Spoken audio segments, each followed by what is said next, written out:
Baik, saya ingin menanyakan ke Pak Hanif terlebih dahulu. Pak Hanif, ini menarik ya Pak, ini di pekan ini nampaknya memang semua mata tengah tertuju ke sentimen terkait dengan siapa-siapa saja sebetulnya akan dipilih ya untuk di kabinet nanti oleh Presiden terpilih Prabowo Subianto. Nah, Anda sendiri melihatnya sejauh apa sih pasar menilai begitu? Apakah pasar cukup optimistis dengan komposisi kabinet yang dipilih begitu ya? Artinya menteri-menteri yang dipilih oleh Prabowo Subianto ini kedepannya akan cukup menarik bagi pasar. Anda sendiri melihatnya seperti apa? Ya saya kira sangat positif ya, karena kalau pasar itu kan votingnya dia di salah satunya di IHSG ya, voting pasar itu. Dan saya kira 1 minggu terakhir tuh mencerminkan voting pasar yang positif terhadap pemerintahan Pak Prabowo ya, terutama pemanggilan para calon menteri dan wakil menterinya gitu. Seminggu terakhir pasar saham kita naik 3% ya, sekarang udah di 7.700-an. Itu juga mendekati all time high ya. Bisa jadi setelah pelantikan itu bisa lebih positif lagi gitu ya.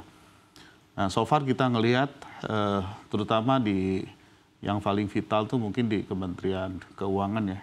Karena pemanggilan ada nama Ibu Sri Mulyani dan para wakil menteri ya, Pak Kartiko dan yang lain-lainnya gitu.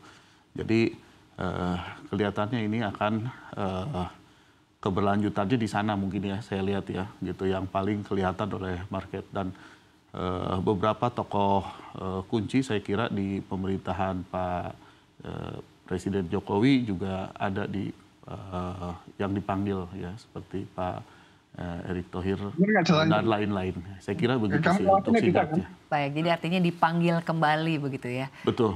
Baik, mati tadi yang Anda sampaikan ya, bahwa Bu Sri Mulyani ini digadang-gadang akan menjadi Menteri Keuangan kembali ya. Dan juga kalau kita lihat ini akan ada 3 wakil menteri ya di Kementerian Keuangan ini. Nah, Anda sendiri melihatnya apakah ini juga sangat-sangat direspon positif oleh pasar, mengingat di sepanjang 4 hari ini walaupun sebetulnya boleh dibilang IHSG pergerakannya cukup volatile begitu ya, tapi mampu bertahan untuk berada di teritori positif. Nah, bagaimana tanggapan Anda terkait dengan hal ini?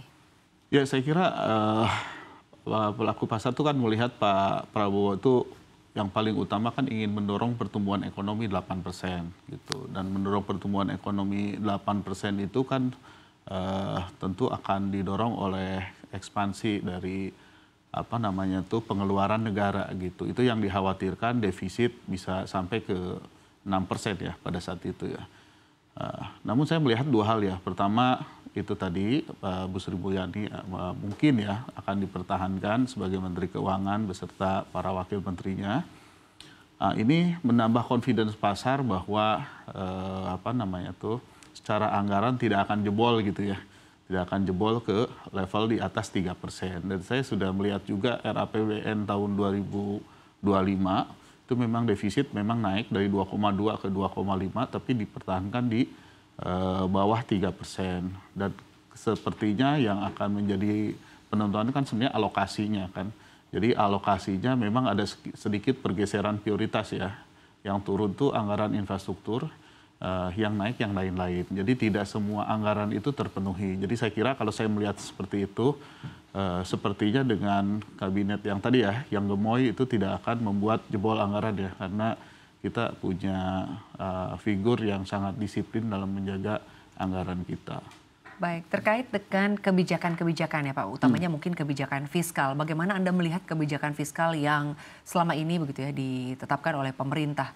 Apakah nanti ke depannya ini juga akan mampu mendorong cita-cita untuk angka pertumbuhan ekonomi berada di 8% begitu ya. Lalu juga kalau kita lihat kan ada beragam program nih yang akan dilakukan oleh pemerintah begitu. Nah, artinya Anda melihat apakah kebijakan fiskal ke depannya ini masih atau artinya akan lebih baik Pak dengan daripada yang di kabinet sekarang? Ya memang fiskal ini jadi pertanyaan juga ya, karena kan nanti akan dipisahkan gitu ya, ada departemen khusus untuk penerimaan gitu ya.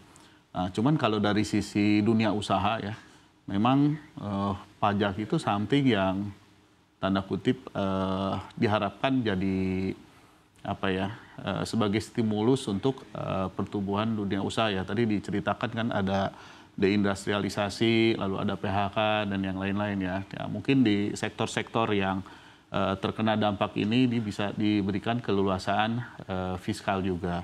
Dan saya lihat juga sudah ada juga ya tentang fiskal ini disebut, terutama di sektor properti ya.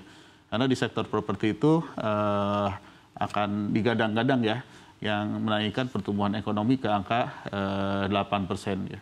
Bahkan dari sisi kementeriannya pun kita lihat kan itu akan khusus ya, Kementerian Perumahan gitu. Nah fiskalnya itu seperti misalnya BPWHTB dan yang lain-lainnya itu akan diberikan stimulus gitu ya gitu untuk mempercepat target pertumbuhan rumah 3 juta per tahun. Jadi saya kira saya hanya baru lihat dari sisi sektor properti ya yang sudah diberikan kemungkinan keringanan fiskal itu tadi.